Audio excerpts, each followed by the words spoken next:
नानाजी देशमुख कृषी संजीवनी प्रकल्पाअंतर्गत असलेलं हे बीड जिल्ह्यातील परळी तालुक्यातील नागापूर हे गाव हे टप्पा क्रमांक 2 मध्ये समाविष्ट आहे.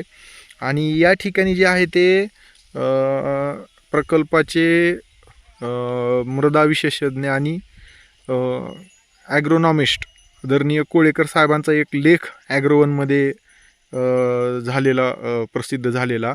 तर त्या आधारे संबंधित शेतकरी महोदयांनी तो लेख वाचून शून्य मशागत तंत्रज्ञानाचा अवलंब करण्यास प्रारंभ केलेला 2024 मध्ये. तर ते कशा पद्धतीने त्यांचे अनुभव आहेत तर ते आपण जाणून घेऊ. जुन्या पिकाचे अवशेष पूर्णपणे कसे डिकम्पोज होतात तर ते सुद्धा मी या ठिकाणी दाखवेन. आणि उत्पादन खर्चमध्ये कशी बचत झाली तर ते सुद्धा माहिती जी आहे ते आपण घेऊ. साहेब नमस्कार, तुमचं पूर्ण नाव आणि मोबाईल नंबर सांगा. मी तुकाराम मोतीराम सोळंके, मुक्काम पोस्ट नागापूर, तालुका परळी, जिल्हा बीड.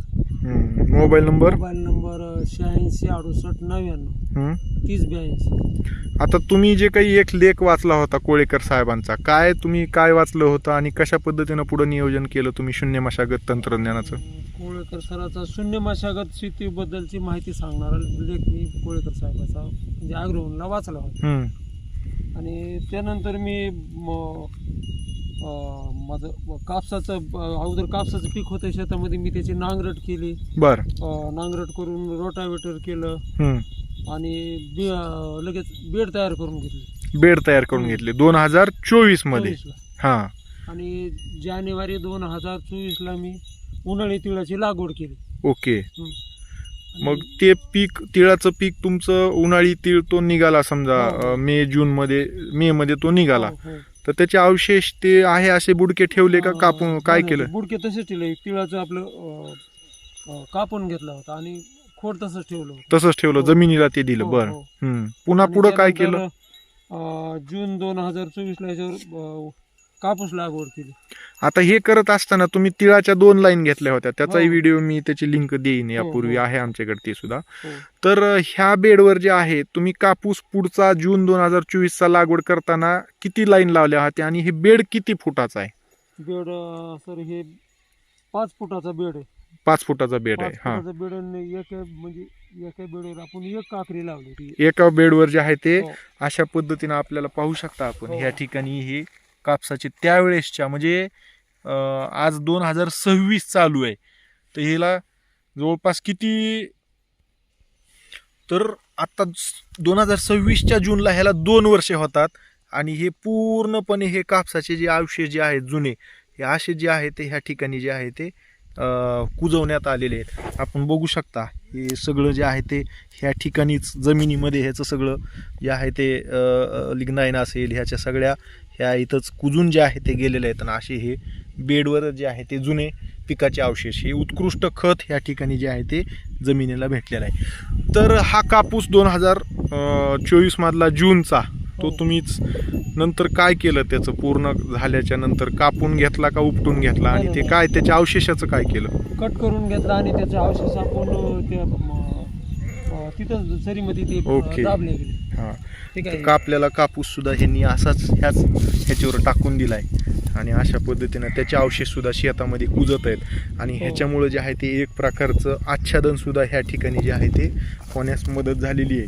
म्हणजे जे काही आपण जाळून टाकतो किंवा सगळं हे करतो तर त्याच्याऐवजी असे जे आहे ते हे कापसाचे अवशेष ह्याच जमिनीमध्ये जे आहे ते कुजवण्याचं काम या ठिकाणी केलेलं आहे. तर हे झाल्याच्या नंतर पुढं 2025च्या खरीप हंगामामध्ये तुम्ही कुठल्या पिकाची पुढे लागवड केली? 25 मध्ये सोयाबीन आणि तूर घेतली. ओके. 2 बेडवर 4 काकऱ्या तुरीची लागवड केली. म्हणजे हे जे आहेत हे 2 बेड आहेत. हे 2 बेड, हा एक बेड आणि हा बाजूचा एक बेड आणि हे मध्ये नाला. तर हे जे आहे ह्या बेडवर 2 सोयाबीनच्या ओळी घेतल्या आणि ह्या बेडवर 2 सोयाबीनच्या ओळी घेतल्या आणि त्याच्या बाजूचं जे आहे ते हा एक बेड जो आहे त्याच्यावर तुरीच्या अशा पद्धतीनं 2 जे आहे ती ओळी घेतलेल्या आहेत. आणि आपण पाहू शकता जसं मी यापूर्वी म्हटलं तसं हे कापसाचे असेच अवशेष जे आहे ते ह्या ठिकाणी जे आहे ते जुन्या कापसाचे आहे असे बुडके ह्या ठिकाणी जुन्या कापसाचे जे आहे ते सगळे खोडं इथंच कुजवलेले आहेत. हे इथून तिथून आपण लाईन जे आहेत ह्या ठिकाणी पाहू शकता. हे ओके, ठीक आहे, राहू द्या. हां, तर आता मला सांगा, हे जे काही तूर आहे त्याचं कसं नियोजन तुम्ही करणार आहेत? आता हे शून्य मशागत आणखीन ह्याच्यात कसं पुढं त्याला नेणार आहेत तुम्ही? आणि आता हे तुरीचे आम्ही हे कट करून घेणार, कापून घेणार. ओके.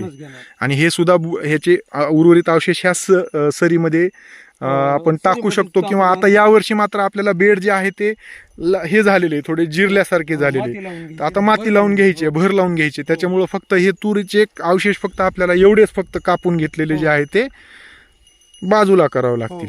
हां, तर शेतकरी बांधवांनो, अशा पद्धतीने हे आपण शून्य मशागत तंत्रज्ञानाचा अवलंब करू शकतो.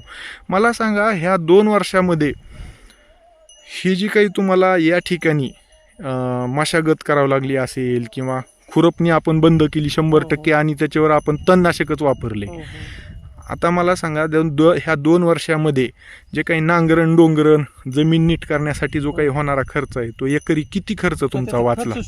0. हां, मग नाही समजा जर आपण इतर शेतकऱ्यांसारखं जर केलं असतं तर किती खर्च झाला असता? एकरी 10,000 रुपये, म्हणजे 2 वर्षात माझा सव्वा एकरचा 20-25 हजार रुपये खर्च झाला असता. ओके, सव्वा एकरामध्ये तुम्हाला 20 ते 25 हजार रुपये खर्च लागला असता, तो इथं बचत झालेली आहे. ठीक आहे. इतर शेतकऱ्यांना काय सांगाल तुम्ही? ही SRT शेती, हे शून्य मशागत तंत्रज्ञान जे आहे ते निश्चित आपण त्याचा अवलंब केला पाहिजे. अशा पद्धतीने शेतकरी बांधवांना ह्या SRTचं जे हे म्हणतायत ॲक्च्युअल ते शून्य मशागत तंत्रज्ञान आहे, आणि ह्याचा अवलंब जे आहे ते आपण या ठिकाणी करणं आवश्यक आहे.